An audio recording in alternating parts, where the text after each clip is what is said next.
use the word emergency for the first time in America. This is Jim, and Receiving this message. We are Ken Jennings and John Roderick. We speak to you from our present, which we can only assume is your distant past, the turbulent time that was the early 21st century. Fearing the great cataclysm that will surely befall our civilization, we began this monumental reference of strange and obscure human knowledge. These recordings represent our attempt to compile and preserve wonders and esoterica that would otherwise be lost. So whether you're listening from an advanced civilization or have just reinvented the technology to decrypt our transmissions, this is our legacy to you. This is our time capsule.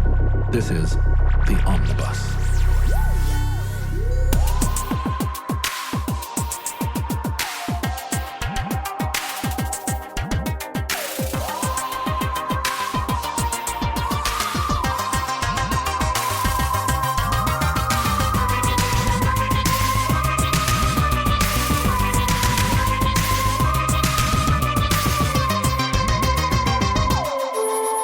You have accessed entry 1178.IS1106, certificate number 35519.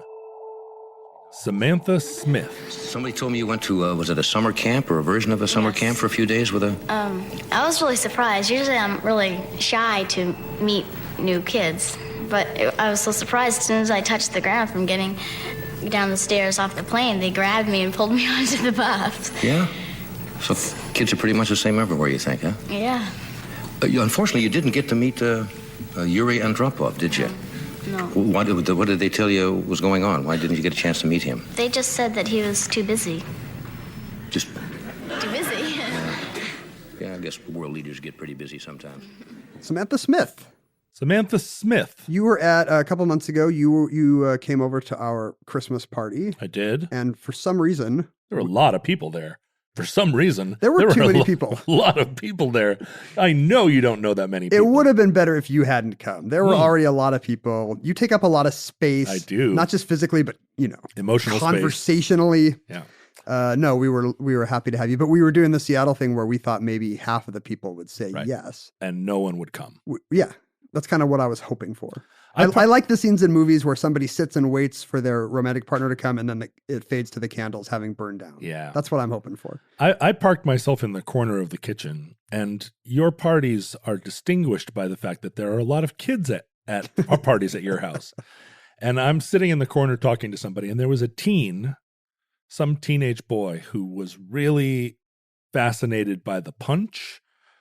It's just apple cider or whatever, but there was punch that was near to me. Did he have a little flask? Was he from the 50s? No, he was just filling up his little cup, but he was a teenager who had not been properly instructed on how to address adults or to acknowledge them. And so he would come, we'd be talking, me and some other adult, and he would come into the space, our adult space, with his sort of now almost adult-sized teen gangliness. He's lerpy.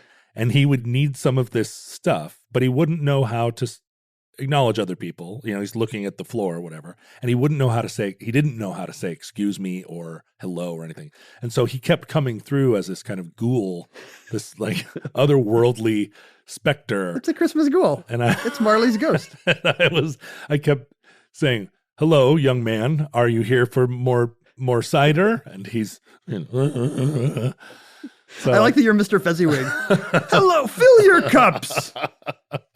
What I get out of this story is that you and some other guy are just kind of blocking the punch bowl. Sorry, I wasn't a guy. Sorry. I was standing in the corner of the kitchen, and one by one, every woman in the party came over to talk to me. Is it because you were by the punch? No. Each one came over at some point and said, "Are you John Roderick? I just wanted to say what an admirer of you I am." The second you came in, we could all sense your musk. Every female ear in the room twitches. You take up a lot of space in this party. Has anyone ever told you? Yeah, we had way too many people. I think the problem is we did it early in December. We were like, but that's before people are. You thought you were being smart. Right. We did it on some, it was Central European themed in honor of you. We had, kind of Germanish holiday treats. Right. There was a sour braten pretzels. Yep. But it was Saint whatever's day, some early December day when people bring gifts. Yeah, it was December 2nd. Saint Benedict Day, or I don't know, what's some day? Saint Stephen's. Saint Swithin's. Gregor. Saint Gregor. It was Saint Gregor, obviously, the patron saint of early gift giving. Mm-hmm. And the only reason I'm mentioning this party at such great length is because somebody mentioned Samantha Smith somehow. At the party. At the party. Do you not remember this? And you and I were talking, and I was like, we should do Samantha Smith. We should sure. put Samantha Smith in the omnibus. We were there by the punch bowl. We were there by the punch bowl. Some awkward child Came up is and lurking. mentioned Samantha Smith. He's playing Fortnite on his phone and trying to get punch at the same time. What's interesting about Samantha Smith is it's right in my... This all happened right when I was the most attuned to global politics. Every entry in the omnibus is in around 1983, the only year that matters. Right, 83. Because of Pac-Man fever. I absolutely remember, and Drop-Off coming in, Brezhnev going out, as we say, the euphemism, for when a Soviet leader dies. He didn't die in some suspicious strontium cocktail way. He was just old and his eyebrows collapsed under their own weight. And smothered him. Yeah, he was smothered by his eyebrows in his sleep. But in researching Samantha Smith, I have almost no recollection of this in real time. And I can't imagine how that's possible. That's interesting that you should say that, because I had the same experience kind of at the time. She had kind of a 15 minutes of fame. And by the time I started seeing her on TV, I had never heard this whole story. So I think it's likely that people 5,000 years hence have also never heard of Samantha Smith. Unless Sam Smith, the Oscar-winning pop musician, transitions at some point, in which case.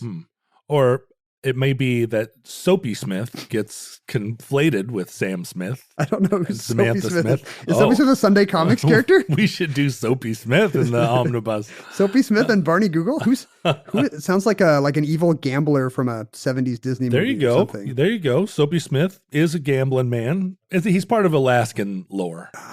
Is he a sourdough? Is he some kind of old prospector? Yeah, let's call him a sourdough. What if we did just every entry from now on about old prospectors? Well, this is a story about old Knothole Slim. His claim was way up in Coldwater Canyon. Samantha Smith was a 10-year-old girl from Maine in 1983, where we lay our scene. I guess when we lay our scene. Mm-hmm. As a child, did you ever write a letter to a celebrity? No, I've thought about this a lot. You were never like, Dear President Carter, here's No. what I think about solar. I get a lot of letters and have for a long time from people, including sometimes insulting letters written in a calligraphic hand. Are there any of them from children? Dear Mr. Roderick, I can't reach the punch. Please respond at your earliest convenience. In my experience, I feel like a lot of them are from children or childlike hands. And it always, since the beginning of email and social media, it struck me that I never would have written a letter to a musician that I admired or a public figure. Tell me why. It just didn't seem like it was my station. Right. It's not seemly. Yeah. What the heck do I have to say to interrupt this person? And also, as much as I trusted the mails, I didn't ever trust that it would get to the person themselves. I expected it would be opened in an antechamber by some staff. I remember seeing the pictures of the Beatles with like Santa Claus bags full of mail. And you didn't want to add to their woes. Yeah, I didn't figure that they got anything out of those letters. That's probably accurate. And so when young people or normal people started writing me letters, and then even worse, like tweets and emails and stuff, I just felt like, what? It's a karmic imbalance. Yeah. Like you're like, I never bothered Leif Garrett. Why do you feel like you can tweet me? And then I realized that was early on. And then I realized, oh, that's the price you pay for all the other wonderful things about social media. Well, of having fans. There's certainly upside to having people care about you enough to want to say hi. Oh, and it's not the it's not the highs that matter. And if I were ever to have written a letter to a celebrity, it would have been like Samantha Smith's, Dear Sir, why is it that you are doing such a poor job of managing the country? Get on the stick. Signed, John Roderick. I do want to read the actual text of Samantha Smith's letter. It's a great letter. Which cracks me up. I'm with you. I never had a class assignment. That's a thing that happens today, where teachers will be like, let's all write to J.K. Rowling, or let's all write to well, you should write senator. to your congressman. Right. Sure. I mean, everybody should learn to do that. But the idea that authors are getting bothered, please fill out these 10 questions. Yeah, right. I've seen many authors online be like, I'm sorry, I can't answer your Dear 10 J.K. questions. Rowling. Please tell your teacher I can't do your homework. Where did you get the name of Mugwort? Mortimer Mugglewump.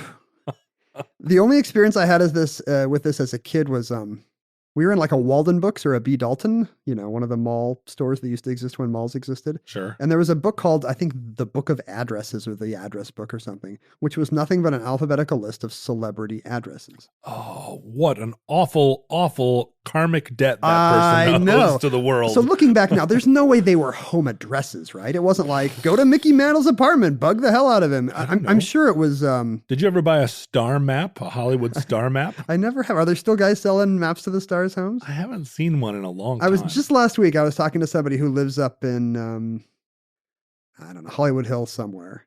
And he was saying, he's had this house for a long time and it was kind of the dumpy house in the nice neighborhood, but he's got celebrity neighbors and with amazing views and amazing pools. And he was saying that all those maps are completely inaccurate. Oh, really? Yeah. Like when he gets a map of his neighborhood, he'll be like, nope. Cause it's a mixture of just old news and received wisdom and right. Probably just outright invention. People are driving around looking for Douglas Fairbanks Jr.'s house, and who cares whether it's the right one or the wrong one? Is he your go-to celebrity?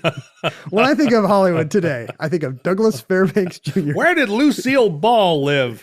Yeah, but some of them are current, right? It's going to be like, right. This is Vanna White's house. This is Susan Lucci's house. These are your celebrity go-tos? Yeah. Vanna White? Nobody's more popular today than Vanna White and Susan Lucci. You know what I did yesterday? This is a parenthetical to a parenthetical to a parenthetical. Mm-hmm. I was doing the math to see what a vowel would have cost on Wheel of Fortune in 1975 in today's money.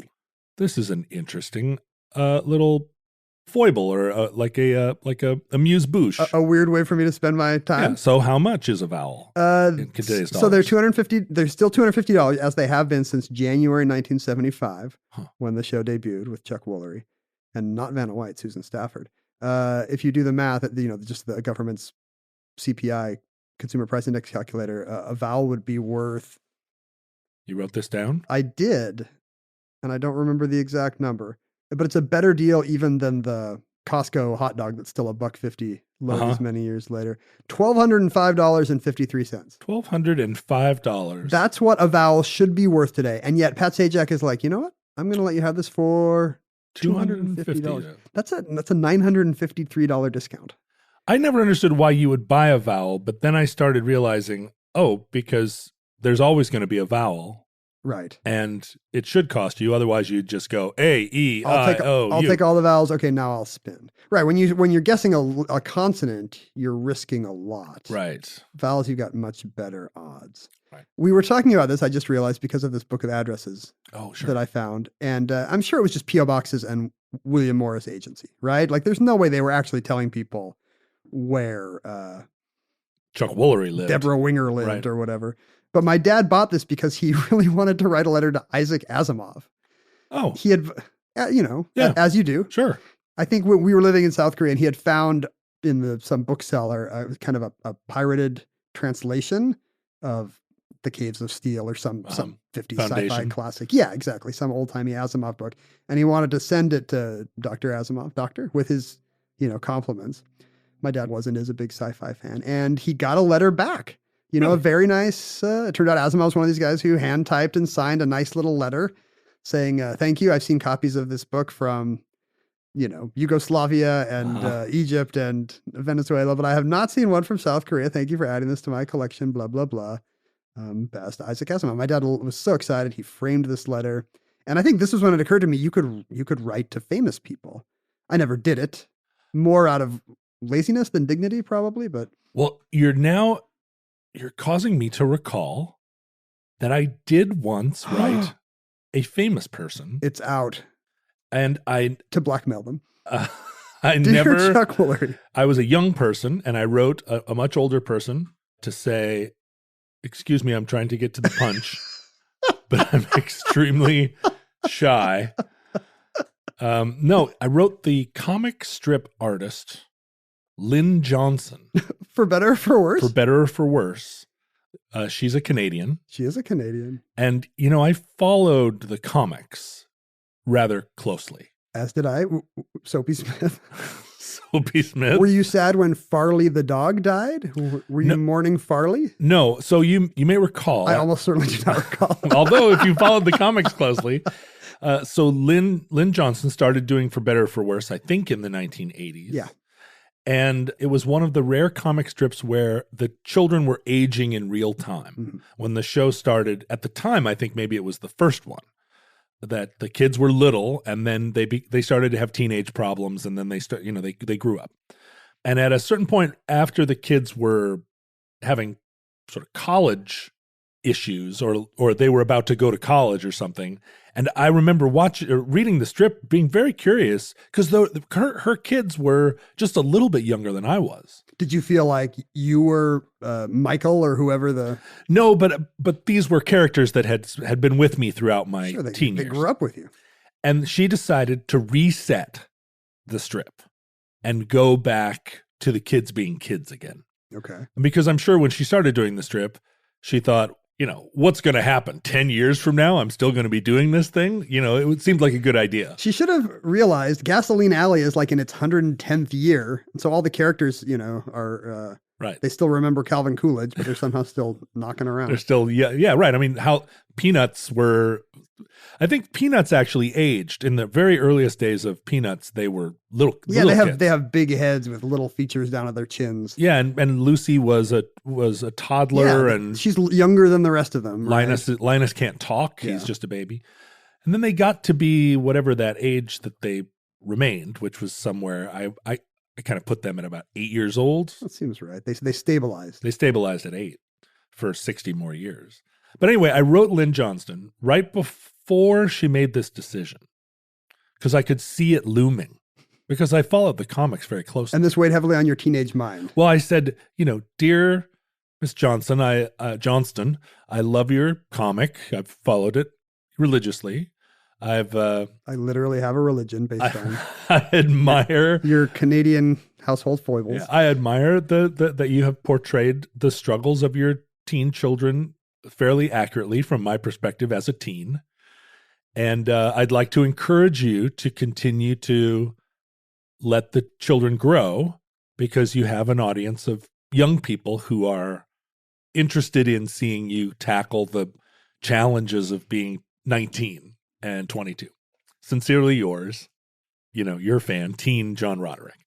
And she sent me back a drawing For Better or For Worse. Not a whole strip, which would have been a nice. Was it just a sketch? Or it was she just drew a sketch on a paper that said like, "Thanks for writing. I appreciate your comments." Well, that's very nice. It was. I still have it in a box somewhere.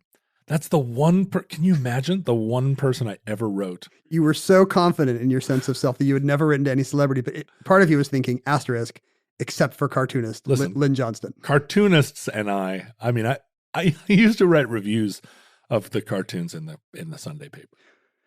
And who did you write this for? No, I just wrote them for myself. For yourself. I mean, I wrote them for the newspaper that I was compiling. Well, what's weird is that I probably wrote that letter to Lynn Johnston right about the time that Samantha Smith was in the headlines. So I must have been skipping over stuff in the newspaper, or her contemporary fame has been exaggerated in the histories. She was on Johnny Carson twice. The night she got her letter in reply, she was on Nightline, who found out which hotel she was staying at and scooped the Today Show, where she was supposed to be the next morning. I mean, it was kind of a 9 days wonder, but it was the equivalent of a viral thing. Wow. Because it's a delightful story. She's just a fifth grader living in Manchester, Maine, who, as we've talked about many times on the podcast, an early 80s child, is worried about the specter of nuclear war. Yes. Really can't emphasize enough how tense that time was, as like kind of 1983 in particular is kind of a near Cuban Missile Crisis confluence of things. That was the year, in May of that year, Reagan gave his Evil Empire speech. Right. That in September, that's when the Soviets shoot down that Korean jet. 007. KAL-007, which I think, I went down a rabbit hole yesterday reading about KAL-007 and how There are people who think the survivors are still alive in Siberian orphanages or something. So this should definitely be an entry in the omnibus. Oh, 007. Yeah. Oh, I'll talk. I remember that because it happened like proximate to Alaska, right? It was there. So we were very conscious. Well, I may have said this on the omnibus before. I was flying from Seattle to Seoul that night, the same night. No. Except we took a nonstop flight, and maybe on Northwest. I should ask my parents this. Really? So we got into Kimpo Airport, and there's just people standing around staring at the board, wondering where this plane is. So you're a witness to history. I guess, except that I was like 7 and jet lagged and just wanted to go home. Whoa. One of the kids that the conspiracy theorists think was adopted by some Kamchatka family was actually went to my elementary school. There was a big picture of her in the yearbook. You know how it's always like, oh, the kid in the high school who died or whatever, except she got shot down by a MiG. Unbelievable. So anyway, that happened in September, and sometime that fall was Able Archer, which I didn't know about this massive NATO exercise built around these new Pershing II missiles that had been brought into Europe, which I guess scared the hell out of the Politburo. Like they thought this was literally an invasion and not an exercise. Yeah, well, this is all part of my future entry about the Fulda Gap. Cross-reference, Fulda Gap. Fulda Gap. Entry number TBA.TBA. Yeah, the SS-20 strategic missile. No, it wasn't a strategic missile. It was a tactical nuclear missile. Really scared the U.S. or scared NATO, and so then they responded with these Pershings. Which are 6 minutes from Moscow, and the Soviets are like, this is not an exercise. We need to actually put stuff on alert and maybe launch. And that was, I think, the inspiration for the song Neune Neun Luftballons. Is that the official by spelling? Nina. By Neune? Neune Neun Luftballons. I think you're right. And Able Archer, weirdly, I think it happened the same weekend or the weekend before, the day after aired on NBC, which is the thing that scared everybody, including Reagan. Reagan watched, as a former movie guy, he would watch all these Cold War movies and he'd call an aides and be like, I just saw War Games. Could they really hack into? And people would be like, actually, yes, Mr. President. And that would change policy. And he saw that he and Nancy watched the day after and were very, very just kind of sobered by, I'd never heard that by story. what would happen to middle America in the case of a nuclear war. And in his journals in the Reagan Library, you can read him saying, well, they're going to try to spin this for the no nukes, but I think what we need to do is talk about a strong deterrent. He was thinking, how do we use day after to promote the evil empire rhetoric. I'd like to compliment you on your Ronald Reagan impression. No, that's not a good Reagan. No, it wasn't a good one. I had several minutes to kind of stabilize on it, and it was still not good. I'd still like to compliment you on on risking an attempt. That's what I like. I like the unearned compliment. Thank you. Yeah. I'm going to take that. So 1983 is a very tense year. It was. Samantha Smith in school is studying not just... I had a 4th grade teacher that would really sober us with endangered species and the Amazon's disappearing and this is what the radiation's going to do. Right. And she must have had one of these teachers as well, because she either watches a documentary either at school or at home about what will happen to the environment in the case of nuclear winter. She's very scared. And she's a little older than you, right? She was born in 1972. Yes, Samantha. she's a couple years older than me and a few younger than you. Right in the middle. But I'm sure you can identify with that kind of like those nighttime terrors of, is this the night? Yeah, well, we've talked about it, I think, a lot, but we can talk about it a lot more. But growing up in Anchorage, they scrambled jets to intercept. Could you hear them? Oh, yeah. Oh, wow. They'd shake the town because the jets would go full afterburner, like right off the runway, because they were F-4s, which were super loud fighters, and they were Russian Bear bombers that would come over the Bering Strait and do these incursions into American airspace. They just wave at Tom Cruise and then the jets would go up and shadow them, and but every time the jets would scramble, like all the windows would rattle, and you were forced to ask the question, like, is this it? That's a very visceral reminder. This is the exact sound it's going to be when it actually is it. It could be it. I mean, they're not going to tell us. And then, and noon on Fridays, they would run the air raid siren. Every Friday? And you'd hear it everywhere. I mean, it would stop everyone cold because for an entire minute, this thing there's an air raid siren right in your neighborhood. We have talked about this. We've talked about how it doxes me to reveal how close I live to Seattle's last air raid siren. But it was terrible, so spooky, so terrifying, like a diesel locomotive sound in the middle of the night. Was Alaska the only place that would have been doing this in the? I don't remember. No, there are places, I don't remember air raids in Seattle in the late 70s. There are places still in the United States where they sound the air raid siren on at noon on Fridays or something. Is it to like? Test it. Is it like? Because it's also a tornado warning, or they use it for other things. Mm-hmm. They use that siren as a public address. In southern Utah, it's like, what if the United Nations is coming? Yeah, right. What if the black helicopters? Here they come! Hit the dirt!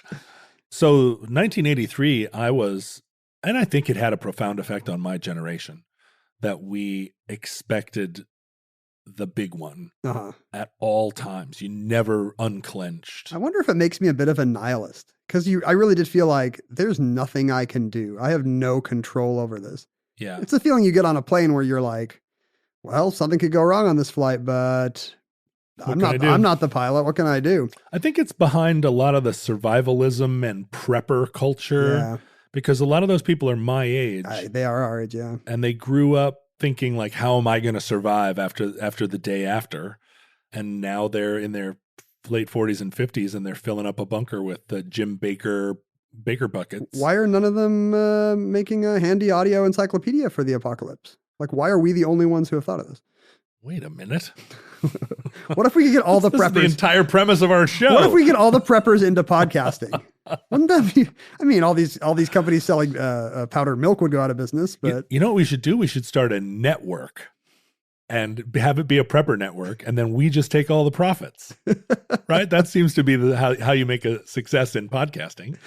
And so it was kind of appropriate, given the actual level of fear, especially among children, that a lot of the rhetoric about the Cold War at this time was, like the Sting song, do the Russians love their children too? Right. There was a lot of like, what are we, even at the time, I think we were aware, mutually assured destruction, what is it doing to these kids, even if it sounded like a good idea at Harvard? But they were mysterious Eastern Slavs with inscrutable, an inscrutable hardness to them, where it seemed like maybe their desire for world domination was such that they would be willing to annihilate everyone. That's the premise of the Sting song. Like, what if, do the Russians love their children? Yeah. It's 1985 and we are not sure. It's kind of insane, but at the same time, like all weird racisms or cultural racisms, like we successfully othered them. I guess you think your time is different. Yeah. Of course, I wouldn't have been in on these communist witch hunts in the 50s, but have you seen this migrant caravan? You carve out your own. Actually, anybody against the caravan would have been against the communists in the 50s too, so maybe that's a bad example. But Yuri Andropov comes to power in the Soviet Union after the death of Brezhnev. And Brezhnev was a baddie. We thought of him as a baddie, but he was a kindly old grandfather. He'd been through a lot, right? Brezhnev, if he had wanted to start a global war, Brezhnev had a lot of opportunities. But Andropov seemed slightly younger and more vital and also more evil. Question mark. Who is this guy? He was the director of the KGB. He was the former head of the KGB, and he was famously a hardliner. And he had decided late in Brezhnev's career that he could leave the KGB, come to Moscow, and kind of maybe assemble a little ladder to power. Right. And was actually successful in doing so. He was famously like the guy he was the Russian ambassador to Hungary during the Hungarian uprising. He was the one that told Imre Nagy, like, yeah, it'll be fine. And then the tanks came in and he was like, ha ha. He directed the KGB during the Prague Spring. Like there were a lot of dings on his resume. The more you knew about him, the more you'd be like, ugh, and you do the Rodney Dangerfield thing with your collar. Ying, ying, ying. He was on the cover of Time magazine in November of 1982, I think. And the Smith family in Manchester, Maine subscribed to Time. As did everyone. Everyone got Time. Isn't that weird? It is. I mean, you read Time. I read Time. We all read Time. You go to the library. You could check out any time you want. But you could never leave. Oh, some people. Hang on. Wait a minute. Do you still have There we go. You didn't have to go to the library because everybody had it. Maybe your neighbors got Newsweek. Your weird neighbors got U.S. News and World Report or something. I knew people that subscribed to People. They were like affluent. People who need people. They're the luckiest people in the world. These people were lucky. They were neighbors and they were, he was a doctor. She was a housewife. They were affluent suburban people, but they subscribed to People, and it was shocking to me. It was like, who reads People? People? There goes the neighborhood. People. Like, it's about people. Like, you guys don't have time? And this was probably at the same time I was writing Lynn Johnston. Why are you reading People when you could be writing reviews of Croc and Garfield? So young Samantha Smith sees, she's got a puppy, she's got a terrarium full of mice, normal kid, but she sees Andropov on the cover of Time magazine. It's explained to her who she is. I'm sure the article paints him as a hardliner, and boy, who knows what's going to happen now with Russia. That's right. Cold War heating up, blah, blah, blah. And we're talking about Star Wars a lot at this point. Oh, it was maybe before it was called Star Wars, but Strategic Defense Initiative. Yeah. That's something that messes with all the weird math of mutually assured destruction. Mm-hmm. And she's convinced that this is the bad guy that's going to blow up the Eastern Seaboard. Apparently, she'd already been to D.C. on a field trip. I think maybe her parents suggest, why don't you write a letter? You could write to President Reagan or to the Premier Andropov. And I guess she'd already been to D.C. and she later told Ted Koppel, I thought it'd be more fun to write to Andropov. Turns out she was right. Maybe she's got a little crush on him. She sees his picture on the cover of Time. And so she writes the following very brief letter. Dear Mr. Andropov, my name is Samantha Smith. I am 10 years old. Congratulations on your new job. That's nice, right? That's really nice. Give him a little compliment. Yeah. She's got better punch bowl acumen than most kids that age. I have been worrying about Russia and the United States getting into a nuclear war. Are you going to vote to have a war or not? This is the thing, the unknowable Slavs. Right. What do they have up their sleeve? If you aren't, please tell me how you're going to help to not have a war. Oh, that's smart. A little switcheroo I on want you to show me how but prove a negative. This question you do not have to answer, but I would like to know why you want to conquer the world, or at least our country. Mm-hmm. Again, sinister Slavs. You don't have to answer this, but... She gives him an out. Uh-huh. It's very courteous. God made the world for us to live together in peace and not to fight. Oh, so she injects a little bit of... Maybe she's aware of the atheism of the Soviet bloc. Sincerely, Samantha Smith. And she sends this off to Moscow. Now, what do you think of the letter, by the way? Well, at the very end, you missed the last two sentences. What do you got? God made the world for us to share and take care of, not to fight over or have one group of people own it all. Please, let's do what he wanted and have everyone be happy too. Oh, that's interesting. I feel like that's left out of the version on her legacy website. Maybe so. Which is maybe downplaying the family's religiosity in doing this. Well, and that's a little tough because I think if I were Andropov, I'd be like, oh, really? Really? Is this some kind of, did this come from the Methodists? Like, let's do what he wanted? Now that you're a big celeb, you read the story of Samantha Smith and you think, what would I do in Andropov's shoes? If I were Andropov, to me, he's the character I identify with in this story. For the last 40 years, I've been asking myself, what would you do in Andropov's shoes in 1983? I mean, I think about this a lot. Really, you should be seeing your doctor a lot and taking your vitamins. Well, the funny thing that happens is a few months later, her letter is quoted in Pravda. And word gets back to her. So that's the thing. It was opened in an antechamber by a staff member. Sure. And they were like, this is good propaganda.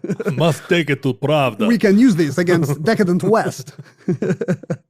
And this is what I like about Samantha Smith. Once Pravda quotes the letter about how, the Americans are scared of us peace-loving Russians. Right. The Americans love their children too. She actually writes to the Soviet embassy in New York, Dear Mr. Ambassador, why are you quoting my letter? And yet Premier Andropov has not even had the courtesy to write me back. Oh. She's mad that she hasn't got a letter. I like this young lady. She's got a lot of moxie. She does have moxie. A lot of kids back then just had Pac-Man fever. Yeah, right. But she has moxie, a bad case of it. And I think so driven by diplomatic channels, in April of the following year, Andropov writes back. And his letter is delightful. It's typed up and signed in blue ink, and a translation is attached. I'm sure it's, heavily workshopped by various arms within the Kremlin because at this point they know this is going to become Western propaganda too. The whole world is watching. Exactly. This is where we find out if the Russians love their children too. His letter is a little longer. Dear Samantha, Are we doing the voice? You should. Dear Samantha. I received your letter, which is like many others that have reached me recently from your country and from other countries around the world. Is he Dracula? He might be Dracula. He's either Dracula or bulky. Yeah, he's bulky. Now we do the dance of joy. I think you could just read it in your natural voice. It seems to me, I can tell by your letter, that you are a courageous and honest girl. Resembling Becky, friend of Tom Sawyer in famous book of your compatriot, Mark Twain. Oh, your friend Mark Twain. This is legitimately what he does. He's like, in Great American Book, we all read. Right. Apparently this was an American signifier that would have meant something to a lot of Russians. Right. And that they were told would, bridge a gap. And if you look at pictures of Samantha Smith, I should say, she has a Becky Thatcher quality. She is super duper Becky. She's the all-American girl. She's got a little button nose, big teeth, kind of an overbite. Couple of little pigtails. Yes, exactly. Yeah. I think maybe freckles. She's kind of pretty, but in kind of a scrappy, small-town girl next door kind of a way. She goes down to the stream and collects frogs. Exactly. Yeah. She goes to the drugstore, looks at the spinner of comic books. Slingshot in her back pocket. Exactly. This book is well known and loved in our country by all boys and girls. You write that you're anxious about whether there will be nuclear war between our two countries. I'm leaving out all the articles. Nuclear. It's funnier. Nuclear war. And you ask, are we doing anything so that war will not break out? Your question is the most important of those that every thinking man can pose. You should have left the out there. Yeah. Your question is most important. He's Chekhov now. I will reply to you seriously and honestly. Yes, Samantha, we in Soviet Union are trying to do everything so there will not be war on Earth.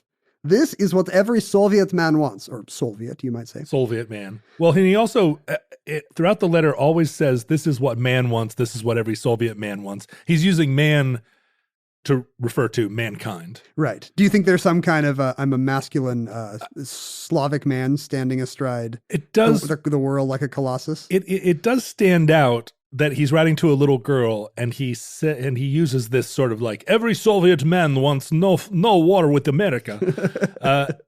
And it does either feel like he's responding to her God made the world to be a peaceful place, and he's pushing this image of like the atheist Soviet man. I'm reading too much into it, but I read that letter pretty carefully, and there's a lot in it. No, I think you are not wrong about this. He knows there's an asymmetry that he can look like sweet and avuncular talking to this little 10-year-old girl, but he can also kind of mansplain to a 10-year-old girl. Right. Well, and he knows that this is going to be in the New York Times. So he's like, this is what every Soviet man wants. This is what great founder of our state, Vladimir Lenin, taught us. Soviet people well know what terrible thing war is. So this is what she would often refer to on talk shows as, he goes on to give me a history lesson. Now he's mansplaining. Here we go. Let's mansplain Stalingrad. All right. 42 years ago, Nazi Germany, which strove for supremacy over the whole world, attacked our country, burned and destroyed many thousands of our towns and villages. Is this Khrushchev banging the shoe? Desk? Everyone in Russia is banging their desks. Killed millions of Soviet men, women, and children. In that war, which ended with our victory, we were in alliance with the United States. Together, we fought for the liberation of many people from Nazi invaders. I hope that you know about this from your history lessons in school. So maybe implication that American educational system, maybe not as good as great Soviet. Right. Maybe he hadn't told you about, and actually he's not wrong. We weren't we were not told that the Soviets lost 20 million people. And that effectively the Nazis could not have been beaten without Soviet sacrifices. Right. It's all D-Day and Eisenhower. And today we want very much to live in peace, to trade and cooperate with all our neighbors on this earth. Interesting, because we did not think of the Soviet Union as being interested in trade. Trade partner, right? With those far away and those nearby. So, I mean, that would include Western Europe and the United States. And certainly with such a great country as the United States of America. Oh, nice. Prost. I salute your great country and its ideals. In America and in our country, there are nuclear weapons. Oh, let's say. You got to admit there are. Terrible weapons that can kill millions of people in an instant. But we do not want them to be ever used. That's why we have tens of thousands of them. That's right. That's precisely why the Soviet Union solemnly declared throughout the entire world that never, never will it use nuclear weapons first against any country. Take that. This was the stated position of both sides of the Cold War, that we need this deterrent, but of course we will never launch first. But he's reaffirming that here, and I do remember during this period, the conventional wisdom was that they were just lying. Sure. And it's amazing to look back and think how pervasive that mentality was. Well, they're just lying. He's saying that, but he really does want to nuke everybody first. And it seems to me that the NATO buildup of Europe that we were talking about does have an influence on this letter. You know, that it's very much in Andropov's interest to look like a peace-loving statesman when there's all these new missiles 6 minutes from Moscow. Although he may be a peace-loving statesman. I think we now believe that we now know that they were not going to launch first. That's crazy. Why would you launch first? You're ending life on Earth. They didn't have any rocket fuel, for one thing. Right. They couldn't have launched. I mean, they would have launched first and the missiles would have gone all over like a whistling Pete, landed on the North Pole. They had a mineshaft gap. In general, we propose to discontinue further production of them and to proceed to the abolition of all the stockpiles on Earth. You know, I'm not actually sure to what degree this was a talking point in ongoing relations, but you know, there was the what's the framework from the START and SALT, and you know, there were these frameworks, but no one could ever fully agree. Let's see, what happened with SALT? At this point, you know, with Reagan in office, I feel like it's kind of lip service. You know, nobody's really interested in a drawdown at this point. So let's see. Oh, SALT II in 1979 was not ratified by the U.S. Senate in response to the Soviet war in Afghanistan because, boy, we really didn't like that, and we were mad. We'd been out of Vietnam for precisely 4 years, but how dare they? We're going to stop doing sports. We're not going to go to the Olympics, and we're not going to ratify precisely the treaty that would protect us all. And then the Soviet legislature did not ratify it. And the agreement expired on 1985 and was not renewed. Okay. So this maybe is kind of a new rhetorical shift for the Soviets to reemphasize, hey, we want to start slashing arsenals as well. Mm-hmm. It seems to me that this is sufficient answer to your second question. Why do you want to wage war against the whole world, or at least United States? We want nothing of the kind. In Soviet Union, no, he doesn't say that. No one in our country, neither workers, peasants, that's probably everyone. Yeah. Writers nor doctors. Ouch. Neither grown-ups nor children, nor members of the government want either a big or little war. Confusingly, little is in quotes. Yeah, well, maybe to say conventional. I think that's another one of these like limited nuclear exchanges that was the bugbear of Western Europe, right? Yeah, exactly. They're just we're only gonna shoot weapons 50 miles away. We'll take out a few cities. We want peace. There is something that we are occupied with. Growing wheat, building and inventing, writing books, and flying into space. He's been told what projects a good image of the Soviet Union. It's all the stuff from the murals. Well, and tractors and satellites. All kids in Maine think about wheat growing first. We want peace for ourselves. Yeah, he should have been like cranberries and lobsters. He needs to pander like a candidate at an Iowa diner. We want peace for ourselves and for all peoples of the planet, for our children, and for you, Samantha. I invite you, this escalates. I invite you, if your parents will let you, to come to our country. The best time being this summer.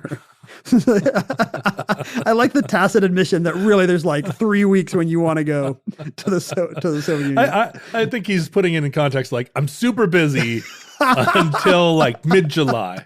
I can squeeze you in early summer when I go to Crimea with AIDS. You will find out about our country, meet with your contemporaries, visit an international children's camp, Artek, on the sea. Like he even has in mind the best showcase the best camp for Soviet brotherhood. And see for yourself, in Soviet Union. He does say in Soviet Union. In Soviet Union, summer camp, attend you. In Soviet Union, everyone is for peace and friendship among peoples. Thank you for your letter. I wish you all the best in your young life. And I wonder if the Smiths had some heads up, because the same day they received the letter, again, she's booked on Ted Koppel. She's booked on the Today Show the next morning. This becomes a thing. And people are kind of excited. It's an olive branch, right? Well, so the direct line between the White House and the Kremlin... not a red phone. It was never actually a red phone. Was like a thing that was installed post Cuban Missile Crisis in order to avoid some crazy misunderstanding. Yeah. But it was still not... Diplomatic channels were still pretty choked. There wasn't this exchange, cultural exchange back and forth. We couldn't see their television. We didn't know what they were thinking. We could read Pravda, but we didn't have a direct personal, we never heard Andropov's voice before. And especially the American on the street, like a lot of my memories of this period are from the thaw, the Glasnost era thaw, when, it's big news because Billy Joel's going to Moscow and now McCartney's going to Moscow. And what if Michael Jackson, and you get some idea that, hey, these are, it's the way we think about Iran today. Actually, these are normal people who want Levi's and Coke. Right. And that did not exist in 1983. No. There was no idea that these were normal people who wanted Levi's and Coke. What was amazing to me when I read that letter from Andropov, and I didn't read it in a fake Russian in a hilarious accent. Boris and Natasha voice, I really recommend you do that next time. Next time I will. Please take up 10 minutes of the show doing that. It's hilarious. But when I read it silently to myself, even though it may have been workshopped by the Central Committee, Mm-hmm. I really do hear Andropov's personal voice in it. It feels very much like they're just enough turns of phrase and just enough kind of, it's a lecture, but it's a friendly lecture from a kindly old man. Grandfatherly, here's what you need to get about World War II. And at the end, I actually got a little emotional. Like I got a little choked up because I could recall the time. And again, I must have been aware of this then, but it didn't make as much of an impact on me when I was a teenager. And I don't know why. I don't know why this didn't play a larger role in my memory. Maybe you just didn't watch the talk shows on the right night. Well, but I mean, I read the newspaper every morning at this age. Like it wouldn't have escaped Funky me. Winker being first. I definitely go to no, you save the comics. Right. You read the comics are the That reward. is exactly right. Right? You start at the front page, you work your way through. I mean, I would have been aware of it and I would have read it. I just didn't. In the context of the time, I must have thought that this was just a sideshow or it was just something that some little kid had done. Like the fact that it did make big news means that it did kind of answered this need you're referring to, where people really wanted to get some sense that maybe things were going to be okay and things could be diffused. And what if it wasn't an ennobled boogeyman? What if they did love their children too? But I feel like, because this is 83, right? So I would have been 14. Mm-hmm. And I maybe took this to be kind of a People magazine level of news. There was a ton of entertainment coverage Yeah. of this. Like People magazine did long profiles of Samantha, and here she is at school, and let's meet her puppies. So it might not have seemed like serious news, and it might have seemed like, oh, a kid wrote a letter in crayon to Andropov, and he replied. Celebrity journalism. This Yeah. is like letters to Santa territory. That's how I am about Rodman going to North Korea, by the way. Is that right? I refuse. Is he going again? I'm going to assume yes. But reading it now and putting myself back in that time, I see it in a much more, I'm much more impressed by her and much more impressed by his letter back. I wish I'd paid closer attention because I feel like it would have given me some comfort. In the middle of an awful news cycle, as we've talked about what was going on in 83. The day after everyone, the next day at school, it was like a morgue. blue fog on everything. Everybody was just like, because there were a lot of kids that didn't read the newspaper every day, but did watch that show. And it was maybe their eye-opening. That's their moment of, yeah. So between the Evil Empire speech and the stuff that fall, Able Archer and Korean Air 007 and Day After, Samantha and her family visit the Soviet Union, what I can only assume is a heavily orchestrated and diplomatically hammered out trip in which the Soviets want to make sure that everything is gleaming and wonderful, and the Americans want to make sure there's no kind of Jane Fonda, our citizens get used for evil propaganda purposes moments. It's like Nixon showing Khrushchev a toaster oven. Right. Do you remember the story about how Khrushchev wanted to go to Disneyland and they couldn't hammer out the security? So they go to Hollywood and see the making of the Shirley MacLaine musical Can Can, and Khrushchev's pissed. Like, this isn't as good as Disneyland. This is not good as Disneyland. Banging his shoe on a soundboard. So they do all the things you would expect. They go to the Bolshoi and they, visit Lenin's grave, and they do go to this summer camp down in Crimea on the Black Sea, which is some kind of, I guess, vaguely young Soviet pioneers. Yeah, exactly. They go down and can do spirit. They're planting trees or whatever they're doing. Exactly, right. They're cutting trail. They're learning how to live in it's not a young men's Christian association. Did you know it's the Young Men's Atheist Association. Or young men and women, because in Soviet Union, Right. all people are equal. All are equal. Women drive tractor. Yeah. Did you know, by the way, that I was just reading that Peter and the Wolf was written as a propaganda piece by Prokofiev. It's not some Russian folktale type thing. Peter is supposed to be one of these young Soviet pioneer kids. You're kidding. Who's out in the wilderness, I thought making friends with all the animals and stuff. I thought that story was 400 years old. Because you see the Disney version, and you're like, this is Paul Bunyan or whatever. No kidding. Actually, Paul Bunyan's amazingly recent too. She gets to meet Valentina Tereshkova, the first woman in space. Everything goes off without a hitch. And it's big in the U.S. media. I watched the clip, for example, of her on Carson when she gets back. And she's very charming. She's a normal kid. Like kind of the brilliance of the Samantha Smith, and maybe why the event had the impact it did, is because she is not some grinning stage kid eager for the spotlight. Like she is kind of deer in the headlights on Carson. But you can tell she's very smart. At one point, Johnny asks if she can speak Russian, and she says, just a few words. I learned spasiba and das vidanya. And Carson's like, oh, I don't know any Russian. Yeah. And she says, Bolshoi. And he says, the ballet. Do you know what Bolshoi means? And she says, yeah, it means great or big. And he's like, yeah, that's right. It's the great ballet. And she looks at him and says, I thought you didn't speak any Russian. And Ed is like, She's got you there. So she's very quick, but she's not one of these awful eager for the spotlight stage kids. Well, she's from Maine, and people from Maine are hardy and unfettered. What is the word I'm looking for? People from Maine are humble and generous and have great spirits. They're genuine.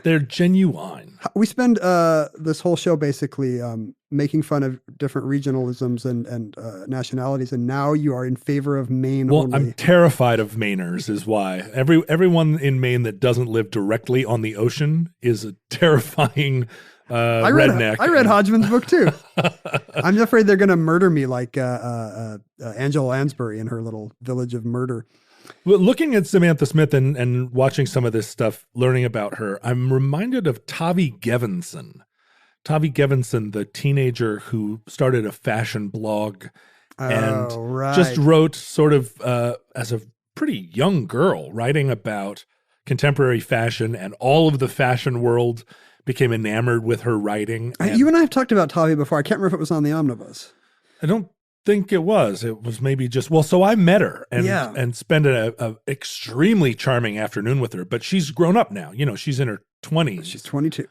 And I was so impressed with her because when she was young, there was always a sense like, is this just a novelty? Is she just she's going to end up just going to college and joining a sorority. But you get the sense that Samantha Smith had this self-possession, and that this wasn't just a teenage phase, but that she really was this. She was this person, and would special person. Yeah, continue to be a special person as she aged. And people must have seen it, because even after the 15 minutes, I think the Disney Channel hired her to do some election special explaining the '84 election to kids. She stayed on TV, and that's the weirdest thing that happened is she became a regular on a TV show. Harry and Linda Bloodworth Thompson, who created Designing Women, and are probably more famous for being like friends of Bill Clinton, like kind of his Arkansas entertainment mafia. They're kind of the ones that invented the idea of politicians going on talk shows. They were the ones that called The Tonight Show and said, you got to get Bill on, his convention speech went bad. ABC thinks, Robert Wagner's going to be a single dad on this show. Let's cast Samantha Smith as one of the daughters. She's a couple years older now. I love it. She auditions. It turns out she's a natural. They're like, this girl's it's all the things you see on TV. She's genuine and cute, and she's going to be the next big thing. She's self-possessed. So she is cast on this show called Lime Street. Lime Street. Yeah, I don't even know where Lime Street is. He's a DC guy who travels the world, I think, investigating insurance fraud. But, imagine today, her becoming a regular on a TV show, it would be like if Malala was suddenly on NCIS or whatever, right. Or had 6 episodes on Homeland or something. Or you and me being cast as voice actors in a hilarious Comedy Central cartoon show. Are you just pitching this? You're hoping basically. someone. Why has this not happened? You've heard my Russian accent. We're famous voice people already. You've heard John's Russian accent. You've heard my Reagan. I gave you a little taste of my Carson. There's more where that came from. Futurelings right now are chuckling into their tentacles saying, they are both very famous. They're famous in Russia, in future Russia. Do you think we're going to become famous in Russia and we're the only ones who don't know it? Future Russia. Future Russia. That's what they'll call it. Yeah. It's all one word. When they're living in future Russia. It's like Futurama, future Russia. So Linda Bloodworth was very excited about casting Samantha Smith for the show. She told People magazine, I think she's going to be president in a couple of minutes. This girl is amazing. And the sad end of the story is they had shot the pilot of Lime Street and the first 3 episodes. And Samantha and her father are flying home from, I think, London. They're shooting all over the world. And she catches a little commuter plane from Boston back home to Maine, and it's stopping in Augusta or Lewiston or wherever it stops. Little 17-seat commuter plane. Do you know commuter planes? Yes, right? Yeah, a Beechcraft 99, is that sure. right? A little beach, yeah. It's a prop plane, right? Yeah. And somehow, Bar Harbor Flight 1808, it was a commercial flight, although it only had 6 passengers and 2 crew aboard. It's still true that if you want to fly to Maine, in most cases, you fly out of the commuter terminal and you fly up there in a putt-putt. Some kind of It's the only way to get there. And this thing was literally making flag stops at multiple Maine airports, like a Greyhound bus, which I think is not a thing that happens anymore. But somehow flying into a final approach into Augusta, Maine, both the pilot and the co-pilot's altimeters were wrong by 100 feet or so. And planes this small don't have data recorders, so we don't know exactly what happened. But they were 100 feet lower than they thought they were, and they just flew right into some trees ahead of the runway. And everyone aboard is killed instantly, including Samantha Smith, who is now just, 12 or 13 years old. She's still very young. And on the brink of TV stardom. Her show hasn't even aired yet. So a few episodes air. The country does not want to see this beloved dead girl, right? Doing her little moppet, doing her last little acting bit. It's a downer. So the show is not a hit, and ABC pulls it and says they're going to bring it back in January, but they never do. Do episodes survive?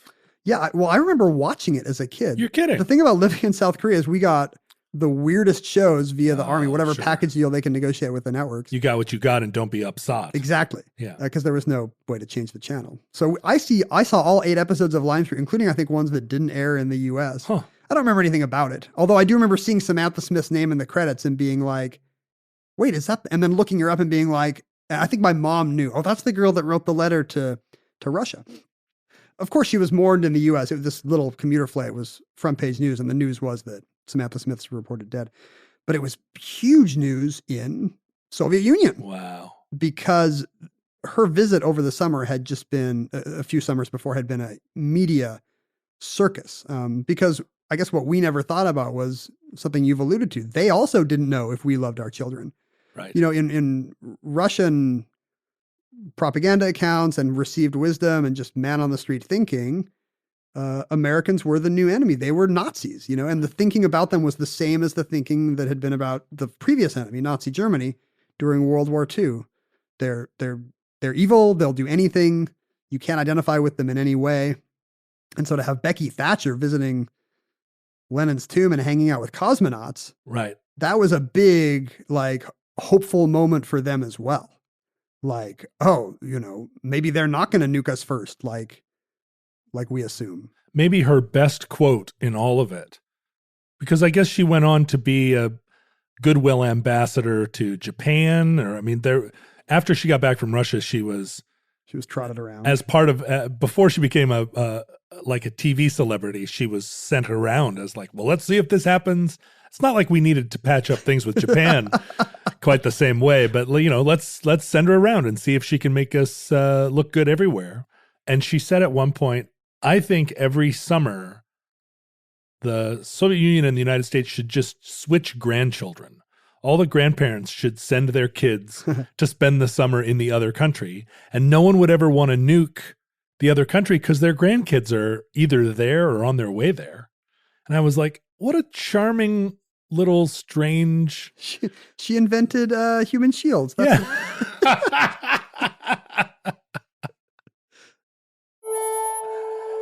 And that concludes Samantha Smith, entry 1178.IS1106, certificate number 35519 in the omnibus. Futurelings, in the unlikely event that social media still exists in your era, Facebook, Twitter, and Instagram are archived at Omnibus Project. Our handles were at Ken Jennings and at John Roderick. I maintain an Instagram account under my name. What a good choice of a name to maintain a Instagram account under. I was lucky, I think you probably were too, that we were early adopters of social media and so able to go in and just get our own names and things. It's really the only upside of being an early adopter of social media. So for the next, presumably, however long it lasts, there will be every other John Roderick in the world is lined up behind me, and their Gmail addresses are all at John Roderick 75100. They don't have to be numbers. At Ken Jennings. It could be at Ken the best guy ever Jennings. It could be John Roderick Sopranos fan or right. And you know, they're all on Instagram posting under the real John Roderick or whatever. But I am just at John Roderick and everything, and it's wonderful. It's a thing I don't have to think about, and I've noticed it's true for you too. You have at Ken Jennings across all media. It never fails to crack me up that Donald Trump could not get at Donald Trump, and he's at real Donald Trump. I know, that's so great. I'm the real one, and he couldn't force that person to hand it over. The art of the deal fails for the first time. You can email us, and Ken will look at it at omnibusproject@howstuffworks.com. You won't look at it? I look at it sometimes. I'm always afraid to open email because because of the anthrax? I just don't. I don't know. Right. They're going to anthrax me. No, I'm not sure. The open communication is great and everything, but I definitely am shy of it too. They can't see you if that helps. They can't see that I'm sitting here in my robe with my little bear slippers on. What if that's how it worked? What if every time somebody opened an email you sent, a little thing popped up on your screen and you could see them reading it? Stop! That would be the perfect medium. I do sometimes go on the Omnibus Futurelings Facebook page, although I probably shouldn't, because it's another thing every once in a while in the middle of the night, someone will say, actually, and I'll reply with some scathing post where I'm like, don't you actually me? And then the sun comes up. And then I'm like, oh, I'm so sorry that I flamed that poor person who was probably trying to make a joke. But you can go to the Futurelings Facebook page. Hopefully I will not come in there and flame your post. People love it. People want it. Ken is in there. He's very nice. He interacts with people as they speculate about his personal life. If you, the ones I don't reply to, those are the ones that made me mad. You can tell. You're just if I don't reply, your thread infuriated me. We're total opposites. I only reply to the ones that infuriate me. You can send us some viewer mail, and we just received a huge bin of viewer mail. Because I finally went to my P.O. box. And we got a lot. There actually was an insulting letter written in calligraphy, directed at me. It was beautiful and very insulting. It was very beautiful. How did you feel? Was it like getting stabbed by a beautifully wrought dagger? No. This person is a dork. Was it like being bit by a? I don't care. I don't care about their funny joke that actually they meant seriously. It took them a long time. It did, and it was extremely well composed. It wasn't just that it was beautifully written. It was very articulately written. It was more of an Andropov than a Samantha Smith. And you could tell that the person actually was making a very serious point because they had thought. I mean, it was framed as a ironical letter, but it was also. But you think deep down, they actually hate you. They really meant it. No, they don't hate me. They had a good time writing it. I had a good time reading it, but I want them to feel ashamed because why are you talking to me? You can send. Oh, and there were wonderful. There's this wonderful postcard. It's a vintage postcard someone sent us that has a picture of the United Nations General Assembly. But on the back, the caption says, the Golden Gate Bridge, and it talks all about the Golden Gate. And it's a real postcard from real old times. It's not some gummed up I bet thing. that's a valuable rarity Like that's worth millions at some postcard auction. Well, yeah, except that whoever sent it to us actually like wrote on it, addressed it to us and sent it, but made no mention of the fact that the postcard was weird. They were just like, I found this postcard.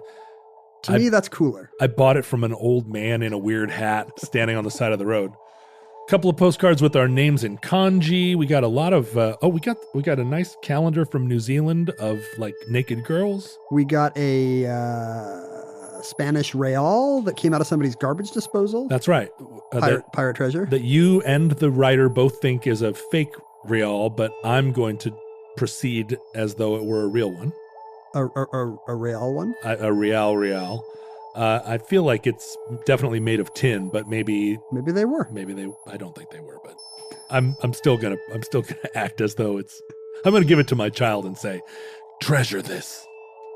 Yeah, we got some nice, and a lot of nice Christmas cards. You asked for sunglasses and you got a pair of Ray-Bans. Oh, let me talk about that. Yeah, someone sent me a nice pair of old Ray-Bans, and it's a pair of Ray-Bans I did not have in my collection. So thank you for those. They're beautiful. It's somebody who's been in your house. I'm going to treasure them. Saw which pair of Ray-Bans you didn't have, then they quietly snuck out. They emailed me, and then they could see in my house, and they were like, I see. Can you move your glasses. laptop closer to your sunglasses collection?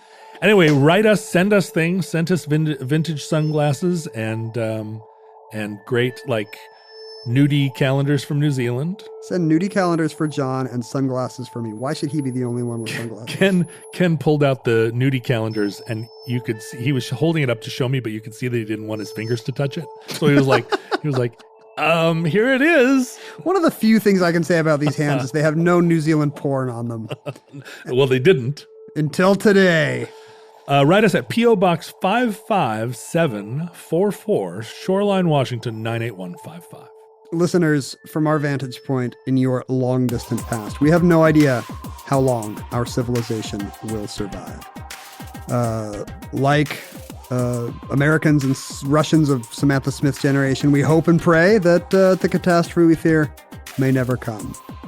But deep down, we worry. If the worst comes soon, this recording, like all our recordings, may be our final word to you. But we hope that Providence will allow us, as you imagine it, whatever Providence is, atheist, Soviet, Politburo God, whatever you like. We hope that fate will allow us to be back with you soon for another entry in the Omnibus.